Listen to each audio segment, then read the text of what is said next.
podcast. Welcome to episode 1 finally. I feel like I've been just word of mouth telling everyone that I've been making something, but it just hasn't been happening since last year's Dreamcon. Yeah, we've been talking about it for a minute, but better late than never. Dreamcon 2023 just came around, so we got this new fresh batch of motivation coming in. And I think we're finally ready to show them what we got, I mean, brief introduction to what JOHO is. JOHO stands for Just Our Honest Opinion. You are not hearing from professionals. You are not hearing from experts. Our opinions are just our own.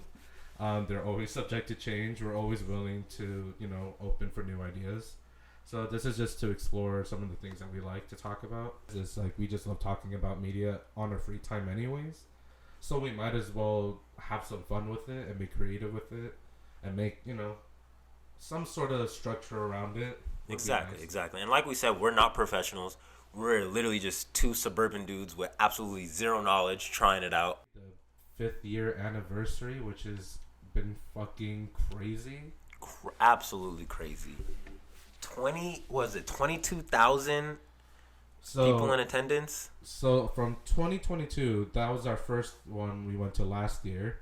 6,000 people went. The attendees for this year was 20,000. And you could feel it. If you went to Dreamcon last year and again this year, you could definitely feel how much it grown. No. Last year, I feel like I was able to see, RDC. I was able to see him walking around, communicating with the guests and everything. I was able to see him throughout the con multiple times. Even cosplayers that I would see, there's this one Sanji cosplay that I liked because he had the flames on his legs too. He was able to make the flames on his legs, which I thought was really cool. Bro, I probably saw him 5 times just walking in and out of that hallway last year. But this year, I feel like I really only saw everybody once, one time around, or not at all. I don't think I saw any members of RDC this year compared to last year. And even noticeable cosplays, I've only seen them once, just because the con was so much bigger and there was so much more people there taking up space. I got lost a couple times because there's different floors and there's different sections that you have to get to through specific escalators. But I have to say, in comparison to the venue from last year, this place was so awesome. I love how it was connected to the hotels. It was so much better that we were staying at.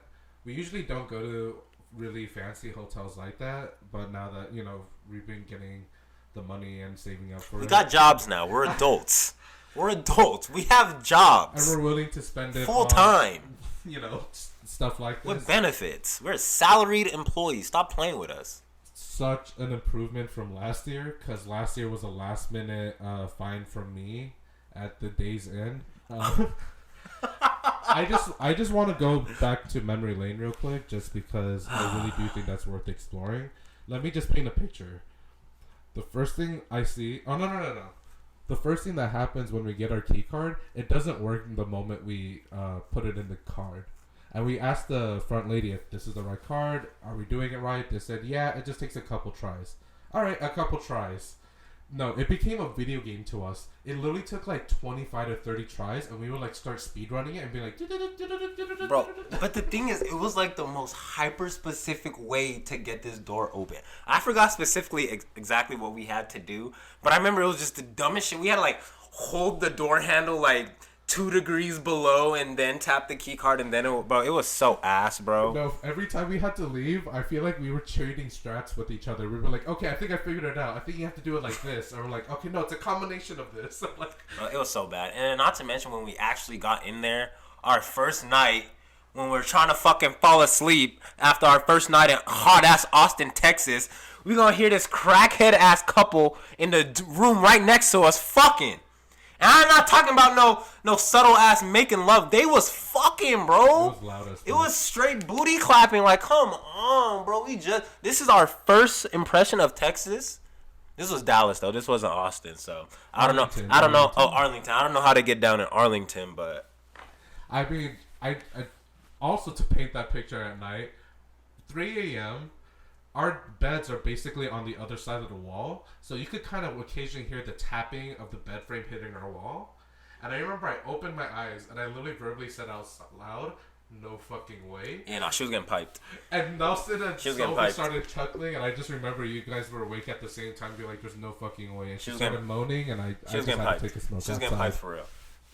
Look, she was taking that thing for real. I'm not even gonna lie, but it was like a good 3 hours. Well, she was. It was like she's a trooper. She's a trooper. That nigga was putting it down, bro. I'm telling you right now. But man, Austin, Texas, much better experience. Honestly, I think this year's Dreamcon is better than last year's in almost every single way. No, I 100% agree. They took the feedback. If you're gonna go from a con that had 6,000 people in attendance one year, the very next year 22,000, and be complaining that the lines are longer, of course. What did you expect? I agree. And that's going to be at any con you go to. I heard Anime Expo had like 100,000 people this year. I can't even fathom what those lines must have looked like. I will say, from here on out, it's only going to get worse. Like, next year's going to get even bigger. They might have more panels for people to go to and stretch out the lines a little bit. But those meet and greet lines are just prepare to be staying in those lines for 2 hours plus. If you're going to DreamCon to meet a creator, which I don't recommend, if you solely want to meet these creators, DreamCon is not the place for you to go. I agree. But if you're going to DreamCon and you want to meet these creators, prepare to get in line hella early and prepare to wait in line for more than an hour. Yeah, find a group to vibe with. Prepare for it, schedule for it. Yeah. Don't go in there and be surprised that there's a 2 hour, 3 hour long line for famous people that 10,000 more people are also trying to see. Yeah. It's a little bit illogical at that point.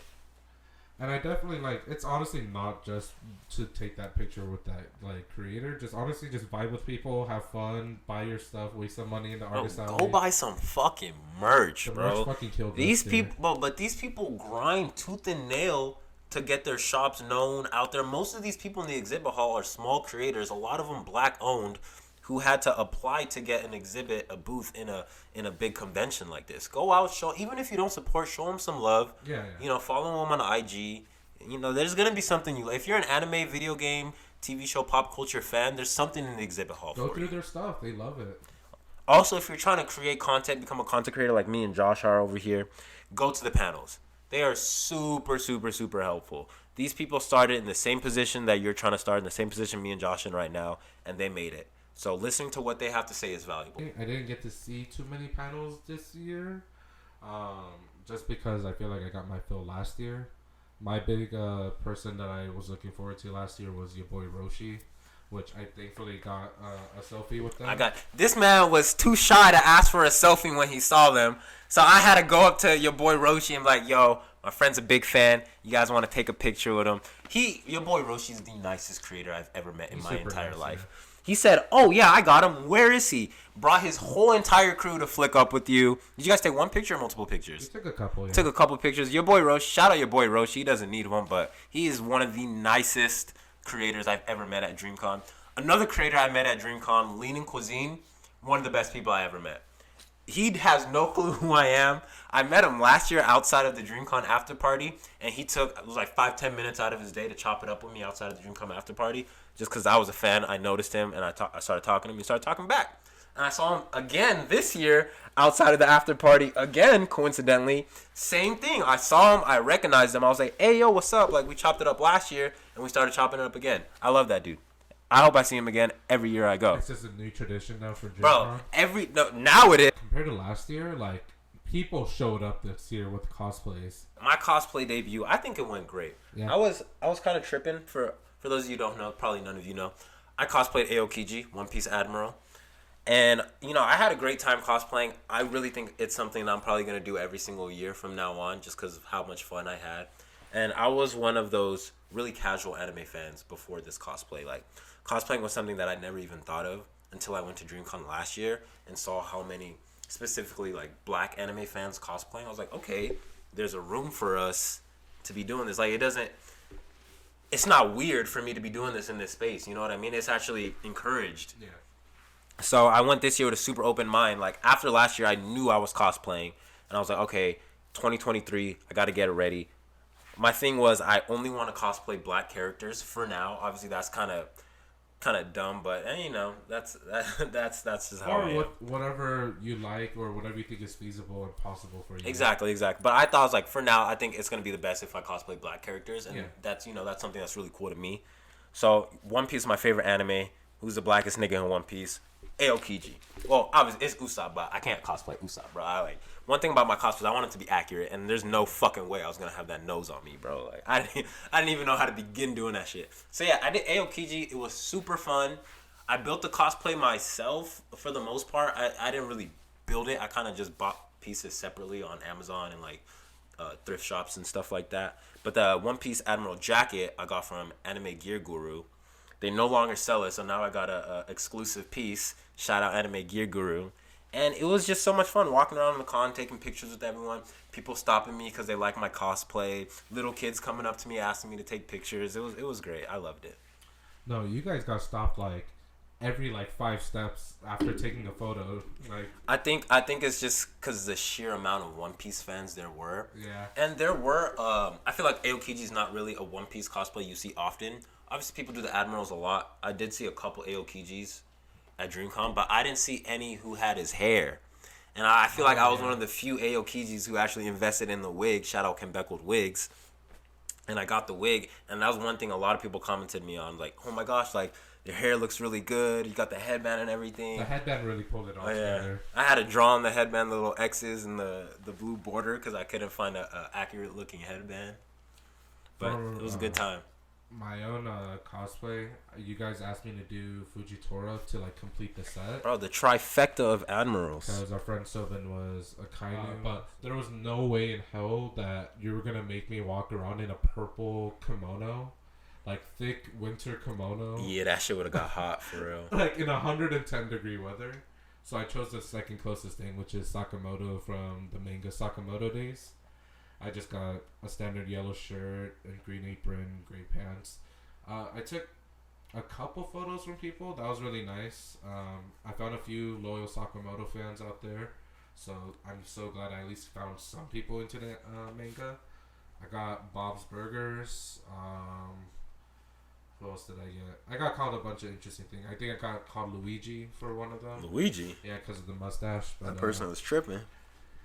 Yeah, I don't know. I might consider doing it again for sure next year. I recommend cosplaying, but I feel like if you're gonna cosplay, you should be 2 feet in. You know, you shouldn't like try to do like a lax cosplay. You know, you should go and spend some time on making a good looking cosplay. It's really fun.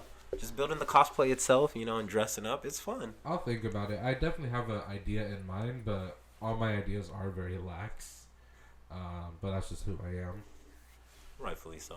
Speaking of cosplay and outfits, who do you think would be like one of the hardest anime characters to cosplay as? Just in general for me. Just either or. Like if I set my plan out for something. Funny enough, I did talk about it with the person I came with to Dreamcon on our way back. I said if I really dedicated the time to like really working out and getting the body I wanted, I want to be Joker from Persona 5. Because the moment I played Persona 5, I'm like, this is a sexy ass dude that I think is like feasible for me. I could achieve this guy. Like I could be this man if I tried and dedicated myself to it. That's your dream guy right there, Joker from Persona. I don't know. He's just a really cool guy. He's very slick. He's just like. Hey, Josh has a dream, man. Oh man. I definitely would not mind cosplaying as a Joker or something. You know, video game cosplays is something I didn't even think of, but I did see a couple of video game cosplays. I'm so sorry. I did not even answer your question. It's okay. I would say, like, for a hard cosplay, probably one of the mechs from the mecha animes, maybe Gundam, Gurren Lagann. Any mech character would be hard as fuck to cosplay. I'm surprised I haven't seen any, because in AX there are some, like, really hell yeah. like, I think ones. the craziest mech sort of anime I saw, I just did air quotes, but was probably the Buzz Lightyear. I don't know if you saw it. The Lightyear? No, it's... Man, that Buzz Lightyear... Boy, that Buzz Lightyear's cosplay was on 10. I'm telling you, bro. It was shiny, man. Like, that's probably one of the best cosplays I've seen at the con. That's definitely top 5 on my list for sure. I love the meetups too. Like everyone's energy was so crazy. Yep. It's for sure that Buzz Lightyear, and then the Kyoshi Warrior. I don't know if you saw the Kyoshi Warrior. I haven't. She went crazy. I saw a really good Wonder Woman cosplay. This woman was tall like an Amazon too, bro. I couldn't believe my eyes. I was like, holy shit, like. I'm kind of intimidated right now. You might beat my ass. My favorite One Piece is Kaido. I don't know if you saw the. Oh, the Kaido was fired. My favorite One Piece cosplay I saw was Brook. There's this dude in the best Brook cosplay I've ever seen in my life. He even had the natural hair like Brook. It was amazing. He had the guitar, the fish guitar. It was so amazing. How was your trip to DreamCon? You know, me and Sobin had kind of a bumpy road there. My flight was good. My flight was so Delta there. Um, it was a little early. We had to wake up at 4:30. But I mean that's no problem. Yeah, man, we went through fucking hell and back for our flight, bro. So originally, our flight was supposed to be at 6:45 or 7 or some shit like that. It was close to our time, right? Yeah, it was really close to your time. We get there, a minute past check-in, they wouldn't let us check in. We're like, fuck it, bro, we'll get on the next flight. We go to the customer service, like, when's the next flight? Next flight, 12:30. Cool. When we get there, he's like, oh, the flight just changed to 1:45, so it's gonna be 1:45 now. And we're like, all right, whatever, that's not too bad. Boy, our flight probably got delayed. From that 1:45 time he told us, our flight probably got delayed 7 more times after that, bro. I'm not even kidding. It went from 7 to 3 to 4 to 4:15 to 4:45. And then we actually boarded the plane at around like 4:45, somewhere around there. We had to deboard the fucking plane after being on this hot-ass plane for like 20 minutes for maintenance. When the plane was delayed for maintenance in the first place. Why the fuck would you let us on the plane if it still needed to go through maintenance? I mean, what airline was this, if you don't mind? This is American Airlines. Okay. And I literally Googled what airlines has the least delays, and it said American. Which was a fucking lie. Never believing anything I read on Google ever a fucking again. Man, I was so frustrated, bro. And then we got off the plane around like 5, and then from there it just became a fucking joke. These dudes try to change our flight from 5 to like 9:30 at night or some shit like that, or like 7 at night and then 9, and then after that they changed it to 11:50 at night. That's when I went to customer service. I was like, I'm not fucking waiting that long, bro. I'm literally not waiting. Get me on the next flight now. And like, the next flight isn't until 11:40. We can get you on that, but you won't be entering Dallas, Texas until like 3 a.m. And I was like, look, I'm not even trying to wait till 11 to get on a plane. Get me on the closest plane you have now. And this is when I got the next text message from the delay that showed our flight was delayed till 5 a.m. the next day. Yeah. And then I was like, okay, no. They offered me a free hotel voucher. I was like, I'm not going to a fucking hotel, bro. Yeah. I'm getting on a flight today, and I'm going to Texas today. And then I overheard customer service talking to some other dude who was on our flight, trying to get on another flight, and they switched them airlines to Alaskan Airlines. They're like, oh, this airline or this plane's going to leave at like 8 or 8:30. And then literally as I hear them talking, and I'm talking to the other customer service guy, I was like, can you get me on that flight? And he's like, let me check. He's like, oh, actually, I can get you on this flight. So I was like, that shows me you weren't doing your fucking job when I told you to get me on the next fucking available flight, and you try to play my ass and say it was at 11 when there's one at fucking 8 o'clock right here. Welcome to LAX. So we got on that one. We got a little first class type thing going on. It wasn't like actual first class, but it was like extended first class. I didn't even know that was a thing. So it was cool. Alaskan Airlines is cool. The only problem was it wasn't a direct flight to Austin. So it was a flight to Seattle, Texas. It was a 1-hour flight, Seattle, Washington. 1-hour flight to Seattle. And then from Seattle, we had an hour layover, an hour wait. And then we'd take a 4 or 5 hour flight to Texas. And that's what we did. And we literally got there. We got to Texas, I think, at like 5:30, which is when our delayed flight was supposed to take off. So I was like, look, we went through all that shit, and we still got to Texas before our original flight even took off. That's a dub to me. All that bullshit, I was like, okay, that's a little better. But it was still some fucking bullshit. 1 p.m. to 5 a.m. the next day? American Airlines, get your shit right. And then they're going to try to make it better by giving us a little fucking $12 meal voucher at the airport. What fucking airport meal is only $12, bro? There's a glass of water for $12 at the airport. You got me fucked up. And then, why the fuck does LAX got the worst fucking airline out of every state I've ever been to, bro?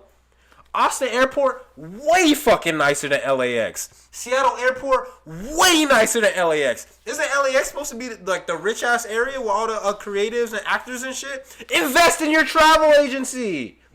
Like, what the fuck, bro? Why is LAX so shit? I don't get it.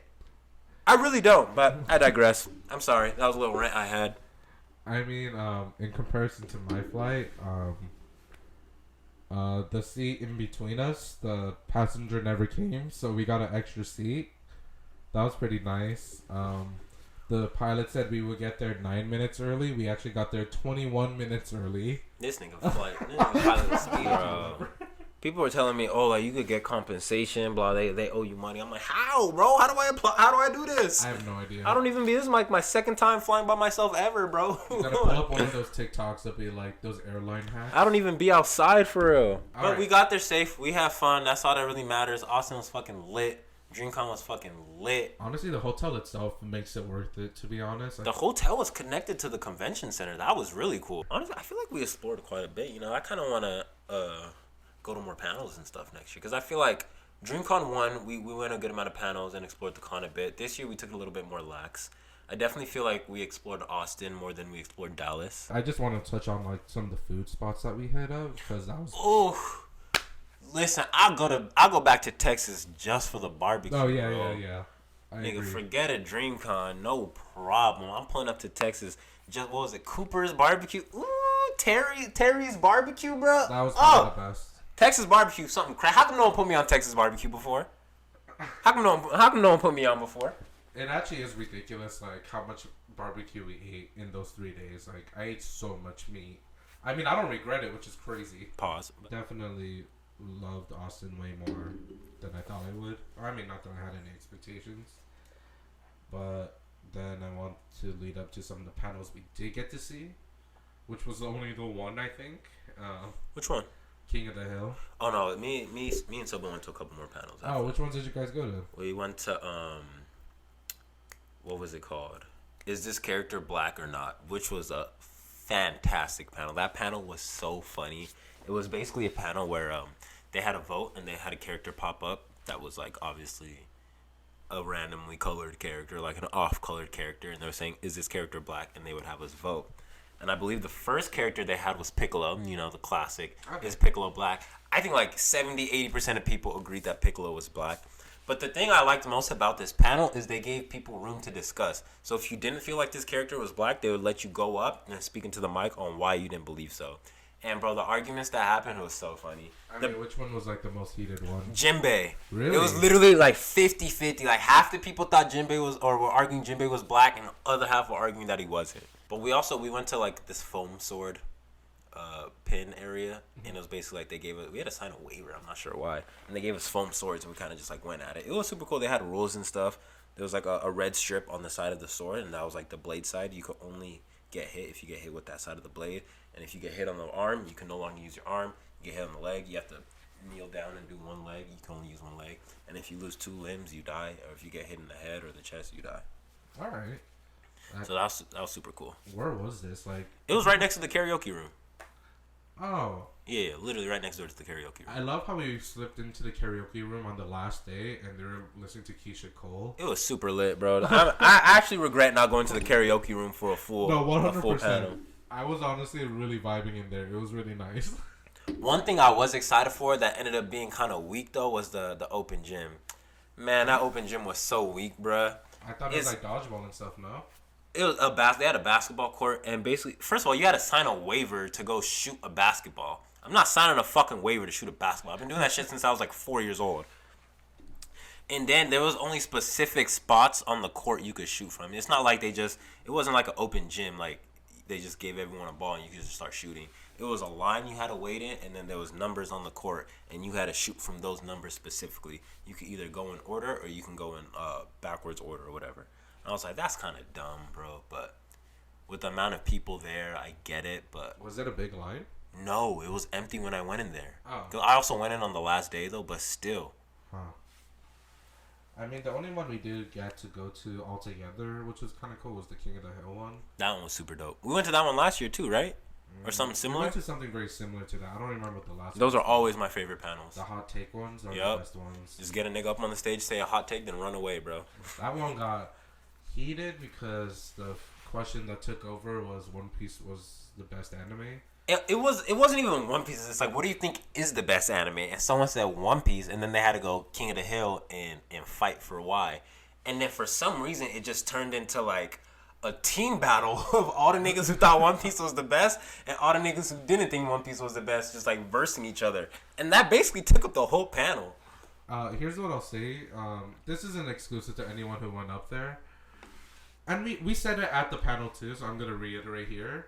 All of you guys have not seen a single episode of One Piece, and you guys are making the craziest claim. The only thing I could think of bringing up now is the after party. Hot. I mean, we only went to the LAN party on Saturday. There was a lot of after parties this year. There was a good amount. We didn't even go to the official one, huh?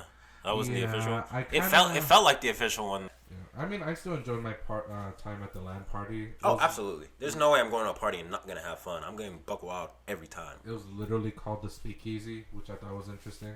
My favorite part about the after party is when they had Lil Uzi come on, bro. All the niggas didn't even care about the bitches. They was pushing the bitches out the way to do a little hip shake. I just want to rock. Bro, I've never, ever in my life been to a party where niggas are pushing the bitches out the way to do their own dance, bro. It was beautiful. It was beautiful. That and when Finito dropped, oh man, honestly, I felt so bad for every woman in there who didn't rage when Lil Uzi or Finito came on because niggas were being disrespectful. Niggas were being disrespectful. I mean, as for someone like me who doesn't listen to a lot of popular music, so I don't know half of the music that's playing. I just want to rock. I mean, I know the big ones for sure, but dude, when they started playing anime music openings, that's when I started I was like, this is my time. Bro, the first one they played was I think Naruto. You and Sobin were still upstairs. I was like, yo, y'all need to get down here right now. They playing Bluebird. Yeah. Come on. No, they played Hunter x Hunter. They played We Are. Well, when they were playing We Are, I was sucking niggas in the face and shit, bro. No, I was shouting on the top. I was like, gong gong. No, it was fucking fun. I was so lit right there. Oh my gosh! But I met this one influencer I met, Keats. I met him in the elevator at the Hilton. Yeah.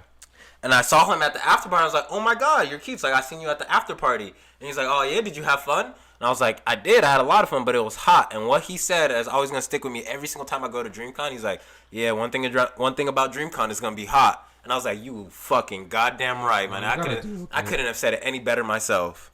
Honestly, that's just something you have to accept now. See? I love the heat. I love the sun. I love the heat. Have you seen that the Man of Steel when he's just standing in front of floating in front of the sun, soaking up all the energy, bro? That's me. Every time I go outside and it's hot and I see the sun, I'm just, so cold. We really got motivated from Dreamcon. We really love what we saw there. And we really want to see what we can do ourselves. And this is something we've been talking about for a while, even before we attended Dreamcon. So I'm just glad we're finally doing it. I'm proud of both of us, putting ourselves out there, doing what we finally been saying what we're going to be doing and what we've wanted to do all these years. And we'll get better at this, I'm sure. 100%. That was my biggest fear of I need this to be good. I need this to be good. But I think we should just get it moving now. All the advice from everyone at DreamCon. Yeah. If you think this was bad, probably because it is. But it's also episode 1. So we gonna get better, bro. Just stick by. Holy support. Shit. We gonna have something for y'all. Holy we shit. here for you. This is episode 1.